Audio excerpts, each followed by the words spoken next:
성경을 읽다 보면 또 그 역사의 흐름을 살펴보다 보면 참 흥미로운 점을 우리는 발견하게 됩니다. 성경은 단순한 사건의 모음집이 아니라 하나님께서 한 줄기 흐름으로 이어가시는 이야기라는 사실입니다. 분명 성경책의 각 내용들을 작성한 사람은 모두 다를 텐데 신기하게도 짜임새 있게 그 흐름이 이어지고 있는 느낌을 우리는 받게 됩니다. 그래서 성경을 읽다 보면 가끔 저는 이런 생각이 들 때가 있습니다. 만약 그렇지 않았다면 어떻게 되었을까? 앞에 일어나는 일이 달라지면 뒤에 이야기가 바뀌는 것처럼 말입니다. 몇 년 전에 인기 있었던 드라마 재벌집 막내 아들의 설정처럼 과거로 돌아가서 미래의 일을 알고 있어서 분당 땅을 사고 주식을 샀다면 우리 집안이 달라지진 않았을까 하는 그런 재밌는 생각들 말입니다. 역사에는 만약이 없다고 하지만 성경을 읽다 보면 안타까운 마음에 또는 아쉬운 마음에 또는 호기심 가득한 마음에 그런 상상을 해보게 됩니다. 예를 들어 이런 상상입니다. 만약 아담과 하와가 선악과를 먹지 않았다면, 만약 다윗이 한 번의 골리앗을 보내지 못했다면, 만약 가룟 유다가 예수님을 팔지 않았다면 하는 생각들 말입니다. 정말 만약 그랬다면 어떻게 됐을까? 이런 상상이 오히려 우리에게 그 말씀을 더 생생하게 느끼게 해주는 것 같기도 합니다. 그리고 이런 질문을 던지다 보면 자연스럽게 깨닫게 됩니다. 성경은 그냥 옛날 이야기가 아니라 그 수많은 선택지들 중에 만약 이렇게 될 수도 있었지만 하나님께서 반드시 그렇게 하신 이유를 보여주는 역사라는 것입니다.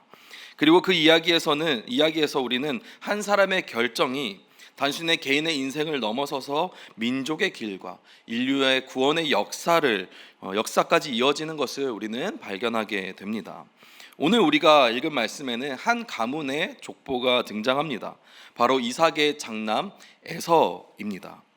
아마 오늘 예배에 참석하신 성도님들께서는 에서와 야곱의 이야기를 아마 잘 아실 것입니다. 첫째 에서는 사냥을 잘하고 즐기는 그런 아들이었고, 둘째 야곱은 좀 조용한 성격의 아들이었습니다.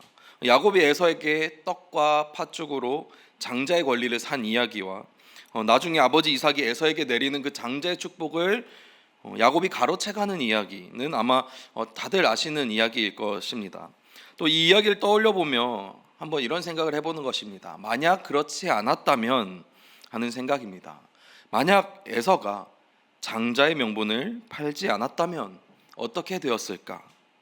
만약 에서의 선택이 달랐다면 이스라엘의 역사와 하나님의 구원의 역사까지도 달라지는 아주 큰 사건이 되었을 것입니다. 왜냐하면 오늘 말씀에 나온 에서의 족보로부터 우리는 단순히 한 가문의 역사를 넘어서서 하나님의 구원의 역사를 볼 수 있기 때문입니다. 에서와 야곱의 이야기를 자세히 읽어보신 분들은 아마 이런 의문을 가져본 적이 있으실 것 같습니다. 정말 에서가 잘못한 것일까? 야곱이 조금 비열했던 것은 아닐까 하는 생각 말입니다. 하루 종일 사냥을 하고 지친 몸을 이끌고 집에 돌아온 에서에게 야곱이 맛있는 음식을 가지고 와서 장자의 권리를 자기에 팔면 이 음식을 주겠다라고 말합니다. 야곱이 참 매정하다는 생각을 해보기도 합니다. 배고프고 지친 형한테 시원한 물 한 잔, 따뜻한 음식 한 그릇 내어주지 못할 망정 그 음식을 가지고 거래를 하는 이 야곱의 모습을 보면 참 매정하다라는 생각이 들기도 합니다. 그래서 어쩌면 에서가 그냥 마지못해서 그래 그냥 내가 줄 테니 음식을 다오라고 말한 것은 아닐까 하는 생각도 들기도 합니다. 심지어 아버지 이삭의 축복을 빼앗을 때 어머니 리브가와 합작하여서 아버지를 속이는 일은 사실상 사기죄에 해당하는 것입니다.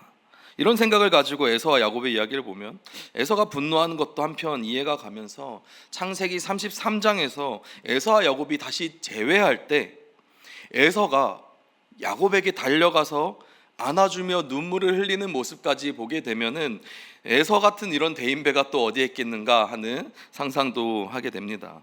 이런 생각 저만 해본 것일까요? 심지어 오늘 말씀 창세기 36장 7절의 말씀을 보면요, 에서와 야곱이 함께 거주하면서 그들이 가진 소유가 너무 많아서 거주하던 가나안 땅 지역에서 함께 살지 못할 상황이 되었다고 말합니다. 그래서 누군가는 이사를 가야 되는 상황이 되었습니다.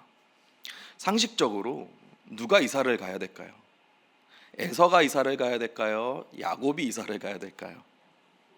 아버지 이삭으로부터 내려온 가족들을 지키면서 재산들을 지키면서 그 땅에서 수십 년간 살아온 에서와 에서에게 사기를 치고 도망쳤다가 20여 년을 밖에서 살다가 돌아온 야곱, 그 둘 중에 누가 이사를 가야겠습니까? 당연히 야곱이 이사를 가는 게 여러모로 합리적인 생각처럼 보입니다. 그러나 오늘 말씀 8절에 보니 에서가 세일산으로 옮겨가 거주하였다라고 말하고 있습니다. 그리고 말씀은 계속해서 이어서 세일산에서 이어진 에서의 족보를 기록하고 있습니다. 그렇다면 우리가 지금까지 에서에 대해서 좀 오해를 하고 있었던 것은 아닐까요? 사실 에서는 억울한 피해자 혹은 대인배의 면모를 가진 진짜 장남이 아니었을까요? 어쩌면 어렸을 때부터 우리가 차세대에서 설교를 들을 때 그 이미지가 굳혀져서 아무런 의심 없이 우리가 에서를 생각한 것은 아닐까요? 그런데 에서의 인생을 돌아보면 또 다른 모습을 발견할 수가 있습니다. 창세기 26장 34절에서 35절에는요 에서의 아내들에 대한 기록이 있습니다. 우리 다 함께 34절, 35절을 읽어보겠습니다. 에서가 40세에 브에리의 딸 유딧과 그들이 이삭과 리브가의 마음에 근심이 되었더라. 에서는 헷족 속 출신의 아내와 혼인하였습니다. 그리고 성경은 이 모습이 아버지 이삭과 어머니 리브가에게 근심이 되었다라고 기록하고 있습니다. 며느리가 마음에 들지 않았던 것일까요? 그렇지 않습니다.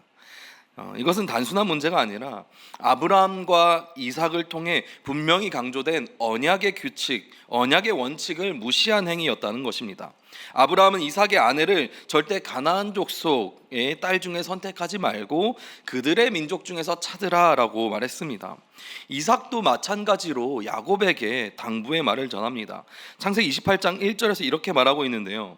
이삭이 야곱을 불러 그에게 축복하고 또 당부하여 이르되 너는 가나안 사람의 딸들 중에서 아내를 맞이하지 말고 라고 말하고 있습니다. 그런데 성경을 보다 보니 좀 이상한 점이 하나 있습니다. 이삭이 에서에게는 이 같은 당부를 하는 장면이 성경에는 기록되어 있지 않다는 것입니다. 다만 에서가 40세에 가나안 여인 2명을 아내로 맞이했을 때 그제서야 이삭과 리브가가 근심하는 장면이 성경에 기록되어져 있습니다. 그래서 야곱은요 방금 읽었던 말씀처럼 이삭 아버지의 당부에 따라서 그들의 민족 사람과 결혼하기 위해 떠납니다. 그리고 그 떠나는 모습을 보면서 에서가 뒤늦게 나도 우리의 민족 중에 아내를 맞이해야겠다라고 생각하며 이스마엘의 딸을 아내로 맞이한다라고 성경은 기록되어 있습니다. 그러나 에서의 선택은 이미 늦었고 이 에서의 선택은 언약을 지키려는 마음보다는 부모님을 기쁘시게 하려는 그런 의도가 담겨져 있는 그냥 흉내에 불과했다라는 것입니다. 결국 여기에서 드러나는 것은 부모인 이삭과 리브가의 신앙의 교육의 부재와 동시에 에서 자신의 신앙이 바로 서지 못했다는 문제입니다. 하나님 앞에서 언약을 중시하지 않고 거룩과 말씀을 가볍게 여긴 에서의 영적인 문제, 그것이 바로 그 인생의 방향을 결정지었다라는 것입니다. 저는 우리 교회에서 차세대 교육부 유년부에서 사역을 시작했습니다. 그리고 지금은 청소년부에서 사역을 이어가고 있습니다. 지금 중학교 2학년 학생들을 보니 제가 우리 교회 처음 왔을 때 봤던 초등학교 3학년 학생들이더라고요. 사실 코로나 때여서 대면으로 이렇게 만난 적이 많이 없었기 때문에 그런 관계는 많이 없지만 자료들을 찾아보니까 그때 아이들의 자료들을 보게 되기도 합니다. 그 아이들의 성장 과정을 제가 다 알지는 못하지만 그 학생들의 신앙의 성장 과정을 지켜보면서 늘 느끼는 것은 믿음이 저절로 자라나지는 않는다는 것입니다. 어떤 학생은 청소년기에 더 단단한 믿음으로 성장하지만 또 다른 학생은 신앙의 기초가 세워지지 않아서 쉽게 흔들리기도 한다는 것입니다. 이것은 단지 부모의 책임이나 개인의 문제만이 아니라 우리 교회 공동체 모두가 함께 감당해야 될 몫이다라고 생각을 합니다. 그래서 우리는 오늘 말씀에서 나오는 에서의 모습을 통해서 거룩함을 가볍게 여기고 하나님의 말씀의 가치를 붙잡지 못한 인생은 결국 방향을 잃고 만다라는 사실을 분명히 기억해야 됩니다. 그러므로 자녀와 다음 세대에게 분명한 신앙교육과 하나님 나라의 가치를 심어주기를 결코 소홀히 해서는 안 된다라는 말씀을 우리는 기억해야 됩니다. 다시 말씀으로 돌아가면 에서가 걸어간 잘못된 길은 단순히 한 개인의 인생의 문제가 아니라는 것입니다. 그의 잘못된 선택과 하나님께서 말씀하신 그 거룩함을 가볍게 여긴 태도는 후손들에게까지 이어집니다. 창세기 36장 8절 말씀을 함께 읽어보겠습니다. 이에 에서 곧 에돔이, 성경은 에서를 에돔이라고 말합니다. 성경에 등장하는 그 에돔 민족이 바로 에서의 후손들입니다. 에서는 태어날 때부터 붉고 털이 많아서 에서라는 이름이 붙여졌다고 우리는 알고 있습니다. 에돔이라는 이름도 붉다라는 뜻을 가진 단어입니다.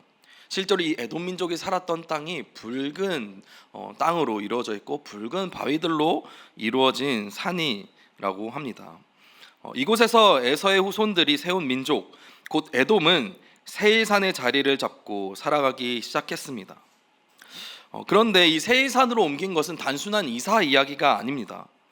세일산으로 옮겼다는 것은 하나님께서 약속하신 땅을 떠나서 자기가 그냥 선택해서 나간 것을 의미합니다. 마치 아브라함의 조카 롯이 소돔 땅을 선택했던 것처럼 에서도 현실만 바라보고 그 언약의 땅을 떠나 나갔다는 것을 성경은 말하고 있는 것입니다. 그 선택은 언약 백성에서 점점 멀어지는 길이 되었고 이것이 바로 에돔 민족의 출발이었습니다. 에돔 민족의 역사를 살펴보면 이스라엘의 관계 속에서 계속되는 그 갈등이 등장을 합니다. 출애굽 때 광야를 지나던 이스라엘 백성들이 에돔의 왕에게 길을 잠시 지나가도 되겠냐라고 물어봅니다. 그러나 이 에돔의 왕은 그것을 거절하고 심지어 칼을 들고 군사들을 이끌고 이스라엘 백성들을 막아섭니다. 그러나 이후 시간이 지나고 사울과 다윗, 솔로몬의 시대 때에는 에돔 민족은 이스라엘의 지배 아래 들어오게 됩니다. 또 시간이 지나서 왕정 시대에 들어서서 그제서야 에돔이 자신들의 왕을 세우면서 독립을 꾀하게 된다고 성경은 기록하고 있습니다. 무엇보다 바벨론이 이스라엘을 멸망시킬 때에 에돔은 이스라엘을 헐어버리라고 조롱하면서 기뻐했다고 시편 137편의 말씀에 기록되어져 있습니다. 그래서 하나님께서는 오바댜 선지자를 보내셔서 에돔의 교만과 배신을, 형제 나라를 배신한 그 책망을 하시면서 결국 에돔의 멸망을 예언하십니다. 오바댜 1장 10절의 말씀을 함께 읽겠습니다. 내가 내 형제 야곱에게 행한 포악으로 말미암아 부끄러움을 당하고 영원히 멸절되리라. 하나님께서는 오바댜 선지자를 통해 에돔이 형제에게 행한 포악함과 더불어 교만의 죄로 그들이 멸절될 것이다 라고 예언하셨습니다. 그러나 하나님이 선지자를 통해 심판하고 경고하셨음에도 불구하고 에돔은 역사 속에서 끈질기게 살아남습니다. 그들의 생존 방식은 늘 똑같았습니다. 강대국 사이에서 줄을 서고 기회주의적으로 생존을 도모한 것입니다. 바벨론과 페르시아, 헬라 제국에 이르기까지 에돔은 언제나 권력을 잡은 사람들 편에 서서 그들에게 협력적인 태도를 유지하면서 이익을 취하려 했습니다. 그래서 멸망을 피하고 살아남은 것처럼 보이지만 그것은 결코 하나님의 언약 안에서 보호받는 삶은 아니었습니다. 다만 인간적인 계산과 정치적인 줄서기로 생존한 것일 뿐이었습니다. 그 속에는 참된 믿음도 없었고 거룩함은 찾아볼 수가 없었습니다. 에돔은 에서의 후손이고 에서는 이삭의 아들이고 이삭은 아브라함의 아들입니다. 따라서 에돔 역시 아브라함의 언약의 후손임에도 불구하고 그들은 하나님의 언약을 지키지 않았고 거룩함을 지키지 않았다는 것입니다. 그렇게 시간이 흘러서 주전 2세기에 다다릅니다. 남북 이스라엘은 멸망하였고 헬라 제국이 이스라엘을 지배하며 헬라 문화를 그들에게 강요하고 유대교를 탄압했습니다. 이때 유대인의 한 제사장 가문이 일어나서 예루살렘을 탈환합니다. 이후에 이 유대인들이, 이 유대인 가문들이 에돔 민족들을 유대인으로 강제로 개종시키기에 이릅니다. 이 당시에 에돔 민족들을 헬라로 이두메 민족들이라고 했는데요, 늘 그랬듯 이 사람들은 권력을 잡은 그 유대인들에 협력하며 기꺼이 유대교로 개종을 하게 됩니다. 그들은 할례를 받았고 율법을 받아들였지만 이것은 그들의 믿음의 결단이 아니었고 그저 그냥 형식에 불과했다라는 것입니다. 그들은 권력의 옆에 붙어서 늘 기회를 엿보는 사람들이었다는 것입니다. 그리고 마침내 유대교 왕조가 무너지는 틈을 타 권력을 잡게 됩니다. 이들은 로마에게 재정과 군사적인 지원을 아끼지 않으면서 이스라엘 지역에서 그들의 세력을 세워나갑니다. 훗날 이 이둠의 사람들 가운데서 바로 그 유명한 헤롯 왕가가 나오게 되었고, 그들이 로마의 권세부터 예수님을 대적하는 자리에까지 이르게 되었습니다. 사랑하는 성도 여러분, 에돔의 역사는 우리에게 분명한 경고를 줍니다. 형식적인 신앙, 세상 권세에 기대는 신앙은 결국 하나님을 대적하는 자리에 이르게 하였습니다. 에서가 장자의 명분을 가볍게 여긴 것처럼 에돔의 역사에는 언약과 거룩함이 없었다는 것입니다. 그 결과가 에돔의 후손으로부터 예수님을 대적하는 권력이 나오게 되었다는 것입니다. 우리는 에돔을 향한 오바댜 선지자의 선포를 기억해야 될 것입니다. 오바댜 선지자는 에돔의 교만과 형제를 향한 포악함, 권력을 향한 계산적인 태도를 지적하였습니다. 우리도 마찬가지로 세상을 살아가면서 교만한 마음을 가질 때가 있습니다. 기회주의적인 마음으로 다른 사람의 아픔에 무관심하거나 경쟁자의 실패를 속으로 기뻐하는 모습 같은 것 말입니다. 만약 우리가 그렇게 살고 있다면 우리는 형식적인 종교 생활만을 하고 있는 것일 수 있습니다. 진정한 그리스도인은 형식적인 신앙인이 아니라 말씀을 붙잡고 거룩을 지키며 형제를 사랑하는 사람입니다. 하나님께서 원하시는 것은 세상의 권력에 기대어 살아가는 그런 계산적인 삶이 아니라 약한 자와 함께 서고 말씀 안에서 거룩을 지켜내는 그 믿음의 삶을 살아가시라는 것을 꼭 기억하시길 바랍니다. 이렇게 에돔의 역사를 보면 이스라엘을 대적하고 더 나아가서 예수님을 대적하는 자리에 에돔의 후손 헤롯 가문이 서 있다는 것을 발견하게 됩니다. 그런데 헤롯 가문은 유대인들로부터 강제로 개종을 당했을 때 순순히 유대교로 개종했던 사람들입니다. 그리고 계속해서 유대인으로 살아가고 있었습니다. 그리고 헤롯의 가문은 로마 권력에 기가 막히게 결탁하였습니다. 정치적인 외교적인 능력이 뛰어난 헤롯의 아버지와 할아버지를 이어서 헤롯은 오히려 유대인들이 로마 사회에 안정적으로 자리 잡게 도와주었고 예루살렘 성전을 완전히 새로운 모습을 지어 웅장한 건축을 했습니다. 우리가 잘 알고 있는 헤롯 성전이 바로 그것입니다. 그러나 사실 유대인들은 헤롯을 진정으로 좋아하지는 않았습니다. 이유는 분명했습니다. 그들의 혈통이 순수한 이스라엘 유대인이 아니었기 때문입니다. 이두메 곧 에돔 민족의 후손이었기 때문입니다. 겉으로는 유대교로 개종했지만 여전히 정치적인 계산과 권력 유지를 위해 어떤 일이든지 하는 세력으로 여겨졌습니다. 그래서 유대인들에게는 늘 로마의 앞잡이라는 인식이 있었던 것입니다. 성경 말씀을 보면 예수님이 헤롯 안티파스를 향해 여우라고 부르는 것도 이와 같은 이유입니다. 그런데 성경에는 조금 이상한 장면이 등장합니다. 바로 마가복음 3장 6절의 말씀입니다. 우리 다 함께 말씀 읽어보겠습니다. 바리새인들이 나가서 곧 헤롯 땅과 함께 바리새인이 헤롯 땅과 함께 예수님을 죽이기로 의논했다는 것입니다. 바리새인은 잘 아시는 것처럼 철저히 율법 중심적인 종교 세력입니다. 헤롯 땅은 로마 권력에 붙어 사는 정치 세력입니다. 이 두 집단은 태생 자체가 상극인 집단입니다.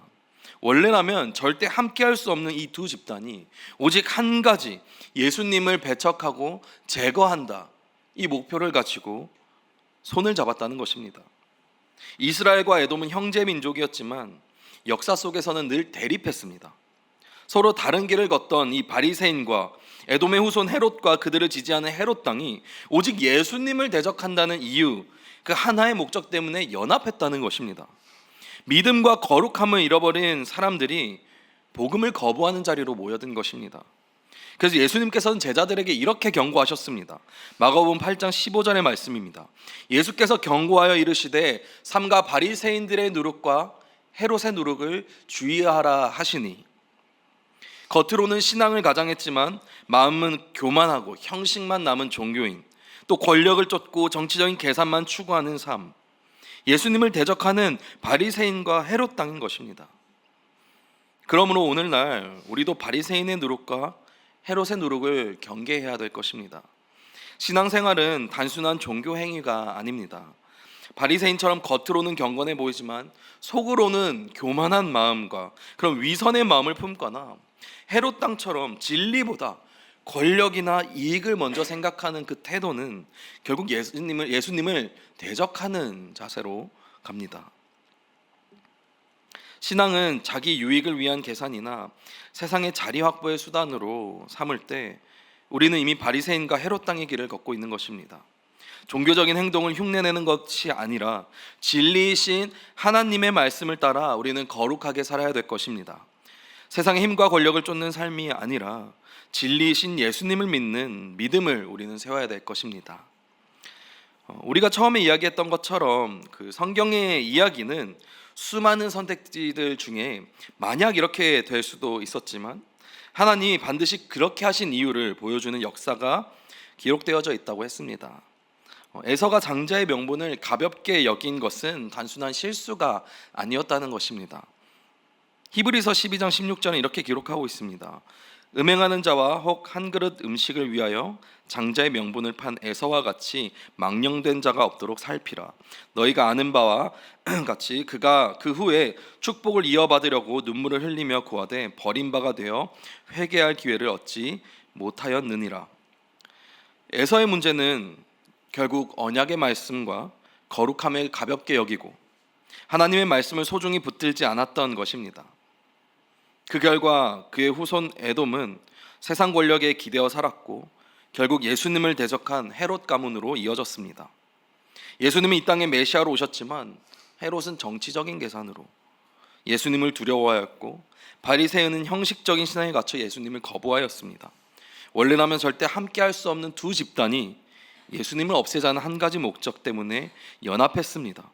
이것은 단순한 역사 이야기가 아니라 하나님을 떠난 인간의 교만과 형식적인 신앙, 그리고 권력에 기대는 삶이 결국 어디까지 가는지를 보여주는 역사입니다. 사랑하는 성도님들, 사실 우리의 삶에서 신앙과 현실이 부딪히는 순간이 많이 있는 것을 알고 있습니다. 말씀을 통해서 참 경고의 말씀들을 성경에서 많이 나누었지만 사실 그 현실이 참 어려운 것을 잘 알고 있습니다. 한 가지 이야기를 나누고 싶습니다. 제가 가는 미용실이 있는데 그 미용사 형제분이 계십니다. 갈 때마다 우연찮게 그분이 이제 제가 목사라는 것을 알게 되었고, 그래서 저도 이제 그 형제를 어떻게 하면 교회로 전도할 수 있을까 늘 고민하는 마음으로 한 달에 한 번 미용실을 갑니다. 이야기를 나눠보니까 그 형제도 신앙의 배경이 있었더라고요. 결혼을 했는데 아내랑 그 형제는 기독교 대안학교를 나왔었고, 장인어른은 필리핀 선교사님이셨다고 합니다. 그래서 이제 그 형제가 이 동네로 이사 오기 전에 이제 다른 동네에 살았을 때까지만 해도 교회를 출석했다고 합니다. 근데 여러 가지 이유로 이제 교회를 나가지 않고 있다라는 이야기를 저에게 해주었습니다. 그래서 저는 하나님이 이 형제를 나에게 전도하라고 이 미용실로 보내셨구나 생각하면서 매번 형제에게 부담스럽지 않게 여러 가지 이야기하면서, 또 형제도 교회에 대한 궁금증이 있는 것 같아서 여러 가지 이야기를 하면서 우리 교회는 몇 시에 어디에서 예배를 드리고 어떤 교회고 참 좋은 교회다 이런 이야기들을 많이 나누었습니다. 그게 벌써 한 1년이 지났는데 아직 그 형제가 교회에 한 번도 나오지 않았던 것입니다. 가끔 그런 생각도 합니다. 손님을 잡아두려고 일부러 그러나? 라는 생각도 간혹 하긴 하지만 또 이야기를 나눠보면 그렇지 않다라는 것을 또 마음 깊이 느끼게 됩니다. 이 형제가 저랑 나이가 거의 비슷하거든요. 제 아내랑 또 나이가 비슷하고 또 여러 가지 이야기를 나눠보니까 저와 참 비슷한 점이 참 많습니다. 근데 제가 이제 설교를 준비하면서 최근에 미용실을 다녀왔는데 형제가 되게 근심 가득한 약간 표정과 약간 무거운 마음으로 조심스럽게 저에게 이런 이야기를 합니다. 저희 휴무일이 바뀌었어요 라고 얘기를 하는 거예요. 원래 주일날 쉬었거든요. 근데 이 형제가 주일날 또 영업을 하고 화요일로 휴무일을 바꿨다는 것입니다.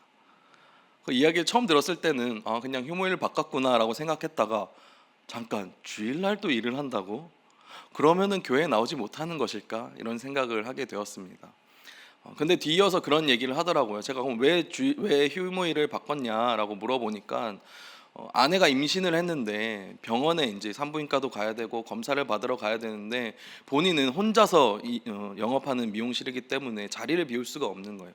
평일날 부득이하게 화요일날 병원을 가고 또 여차저차한 이유 때문에 또 아이가 태어나니까 좀 주말에 손님을 조금이라도 더 받아서 경제적인 피로를 채워야 되기 때문에 그렇게 선택했다라고 마치 저에게 고해성사하듯이 이야기를 하는 것입니다. 저도 속으로는 아쉬웠지만 그 마음을 충분히 이해할 수 있었습니다. 이처럼 우리는 현실의 그 어려운 것 때문에, 그 무게 때문에 신앙을 지키고 싶어도 흔들릴 때가 많고 그 결정을 하는 것이 참 어려울 때가 있다는 것을 잘 알고 있습니다. 주일 예배를 지키는 것, 자녀의 신앙 양육을 하는 것, 거룩한 선택을 하는 것, 말씀을 붙들고 싶지만 여건과 형편 때문에 마음처럼 되지 않을 때가 있는 것을 알고 있습니다. 그래서 우리는 더더욱 기도해야 된다는 것입니다. 우리 힘으로는 그 거룩을 붙들 수 없지만 성령님께서 우리를 붙드실 때 우리는 말씀 위에 설 수 있기 때문입니다. 사랑하는 성도 여러분, 에서와 에돔의 역사를 통해 성경은 우리에게 명확하게 말씀하고 있습니다. 거룩을 가볍게 여기면, 하나님의 말씀을 잊으면 결국 우리도 에서와 에돔, 헤롯의 길을 걸어가게 될 것이라고 말합니다. 그러나 하나님께서는 그 모든 대적의 역사 속에서도 예수 그리스도를 이 땅에 보내시고 십자가와 부활을 이루셨다는 것입니다. 따라서 오늘 우리가 선택할 길은 명확합니다. 하나님의 말씀을 붙들고 거룩하게 살아가는 것입니다. 오직 예수님만이 나의 삶의 주인 되시는 분으로 모시는 삶을 선택하는 것입니다. 그 길을 선택할 때 우리의 삶과 가정과 교회는 하나님의 백성의 길을 걷게 되는 것입니다. 거룩을 가볍게 여겼던 에서, 에돔은 선지자의 경고대로 남는 자가 없이 역사에서 사라지게 되었습니다. 그러나 하나님의 말씀은 지금도 여전히 살아서 우리에게 전해지고 있습니다. 우리가 하나님의 말씀을 따라 거룩하게 살아갈 때 우리는 영원한 생명에 이르게 된다는 사실을 꼭 기억하시기 바랍니다. 이 말씀을 기억하면서 오직 예수님만을 우리의 참된 왕으로 모시는 삶을 선택하시기를 주님의 이름으로 소망합니다.